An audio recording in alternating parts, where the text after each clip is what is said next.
For more, let's welcome in Ron Kruszewski, the chairman and CEO of Stifel Financial. It's good to have you back, Ron. And the hospital bankruptcies, I mean, it's a real threat. What options do they face? Well, I think that, first of all, you've got to commend the hospitals for doing all that they did to make sure that there were adequate beds to handle the COVID. And what that did was it had some side effects, like having people not go to the hospital for anything.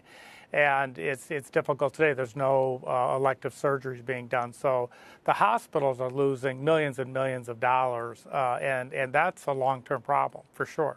And so we have the PPP program that can help small businesses. The Fed is just starting to roll out the Main Street lending program that's supposed to be aimed at somewhat larger companies. Would hospitals be eligible for that? I mean, I guess for restaurants, it could kind of fall under either one. But again, the Main Street program is just getting off the ground.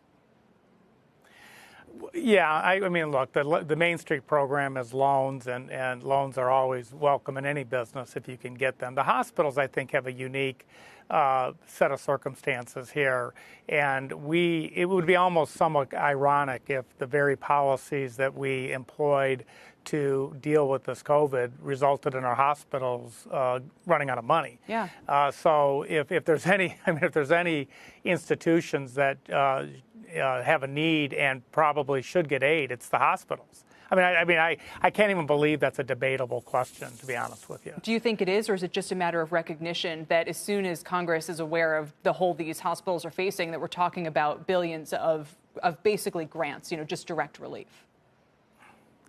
Well, I would hope so. Again, I would, if this issue needs to be elevated in the collective conscience of politics and or business, I'd be surprised. But if it is, and I'm going to say right now, our hospitals are in trouble, and we need to deal with that because we need to be able to deal with this if we have a second wave or whatever. We need hospital capacity. So let's not have our hospitals run out of money. Yeah, and it's a problem for those big university systems as well. They get a lot of their funding from their hospitals, facing that a huge hole there.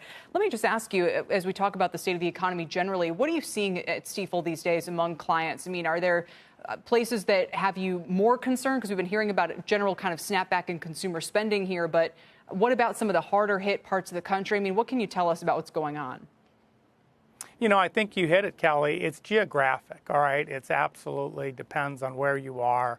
Here in the Midwest, the economy feels like it's coming back faster here. Of course, we haven't had a spike in COVID cases as you've seen in the Southeast or in Texas.